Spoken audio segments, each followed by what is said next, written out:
Matapos matalo via 8th-round TKO ni Ramon Cardenas sa kamay ni The Monster Naoya Inoue, taas noong humarap sa media si Cardenas. Sino ba naman ang hindi magiging proud na mapabagsak mo ang isa sa mga pinakamahusay na mandirigma sa kasalukuyan? Isang pound per pound at undisputed champion tulad ni Inoue. Bago kasi ang 8th round stoppage mga amigos ay napabagsak muna ni Ramon Cardenas si Inoue noong round 2 nang tamaan ito ng counter left hook ni Cardenas. Natanong sa Fight Hub TV si Cardenas kung ano ang masasabi nito sa lakas ng kamao ni The Monster. Ani Cardenas, hindi naman daw siya nasaktan sa mga suntok ni Inoue. Mas maisasalarawan daw na pagkalula o pagkagulat sa dami ng suntok ni Inoue ang kanyang naranasan. Bumibitaw daw kasi si Inoue ng mga 6, 7 o 8 suntok at na-overwhelm siya doon.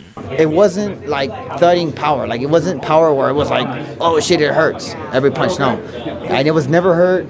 I was never hurt. Nothing. It was just more like overwhelming. You know, he would throw 6, 7, 8 punches at a time, and that's what it really was. It wasn't like one punch knockout power. Where nang matanong naman si Ramon Cardenas tungkol sa stoppage, may mga nagsasabi kasi na medyo maaga daw po yung pag-awat ng referee. Ayon kay Cardenas, maayos ba naman daw po ang kanyang lagay noong stoppage. Sinabihan niya yung referee na ayos lang siya. Pero yun nga daw po, hindi niya pwedeng sabihin na mali yung ginawa ng referee sapagkat may mga nakikita ang mga referee na hindi niya na nakikita. Wika nga daw po ni referee Thomas Taylor sa kanya, iniligtas daw siya sa kapahamakan ni referee Thomas Taylor. I felt good. You know, like I told the ref, I was like, I'm good. He's like, no, I'm gonna save you from yourself.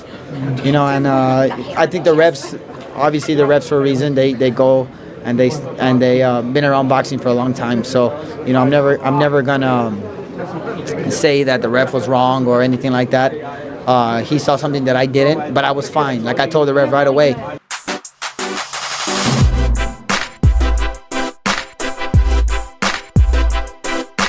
Alasahin ang baraha, patunayan mo sa akin ha. Sino man ang mabunot na kalaban, di ka tatakbo ha. Sa bayan